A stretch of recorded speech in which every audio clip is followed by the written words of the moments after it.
Welcome to Punch Up. This is a review of the Moto G Stylus 5G 2024, the latest Motorola phone with a built-in stylus. The Moto G Stylus 5G 2024 has some major upgrades compared to last year's version, one of which is a 6.7-inch POLED FHD Plus display. Last year's was a 6.6-inch LCD. This year's has a 120Hz refresh rate. It includes 15-watt wireless charging, which is new, and 30-watt wired charging. Also, it includes 8 GB of RAM this year as opposed to 6 GB in 2023. On the back is an upgraded 50-megapixel camera, now with optical image stabilization. Now shoots in 4K 30 video, and the front has a 32-megapixel front camera.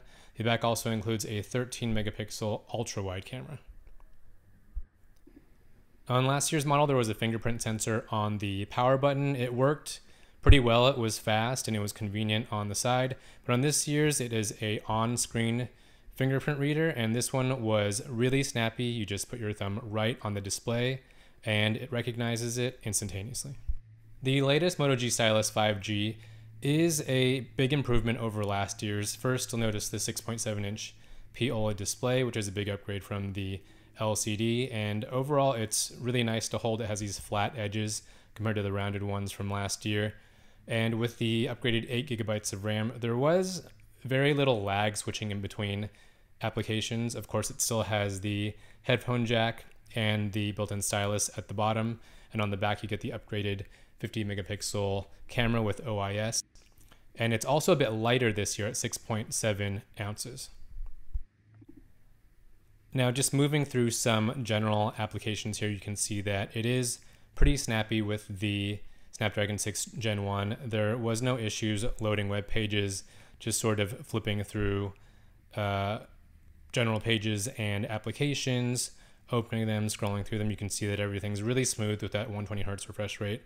The screen also has DCI P3 10-bit color support and a Dolby Atmos support for the speakers, which do get pretty loud. And overall, it's just a very nice sort of mid-range phone to play around with, and you won't be disappointed with the performance. And here's some streaming off of Netflix, and you can see that the streaming video really takes good advantage of the POLED display. You can see the colors are vibrant, they're sharp, and it just looks great spread out across the 6.7-inch display.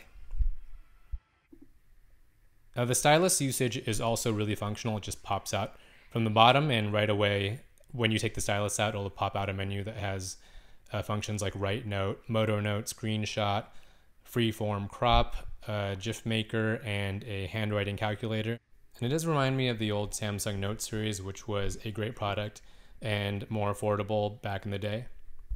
And now that the stylus is only found in the Galaxy S24 Ultra, which costs $1,300, it's up to Motorola to take over the reins for that market. And they do a pretty good job with it. You can add screenshots right into a note. It's great for just overall browsing too, if you don't want to use your finger all the time and just use the stylus to poke around. Really good for seniors as well. I know that there are people in the family who do not like using their fingers maneuvering around a screen. So that's certainly something to keep in mind, and I had no issues with it. It doesn't have any technically advanced things like a digitizer or anything fancy like that, but for browsing and for taking notes down, it is really functional and super lightweight, and you kind of forget that it's built into the phone itself and it just plops right back in and you don't have to worry about it. Now, the camera software is pretty standard. It has a standard focal length, the ultra wide lens, a macro lens, and a 2x zoom.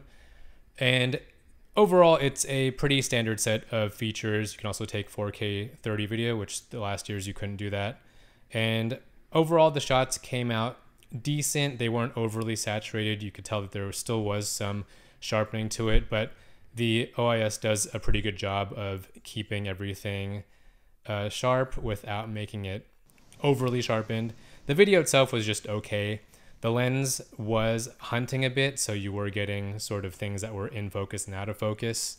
But overall, if you were just using it for a point and shoot, it does take some pretty decent shots. This is a regular one-time shot. This is a ultra wide shot, and then the next one will be a zoomed in shot. So you can see like it's okay. It's not spectacular, but it's in range with a mid-range device. Overall, the Moto G Stylus 5G 2024 is a big upgrade from last year's model, from the 6.7-inch OLED display to the OIS 50 megapixel camera, wireless charging. It has a lot of great features for a mid-range price at $399. For more videos, hit subscribe, and for more news and reviews, head to news.punchjump.com.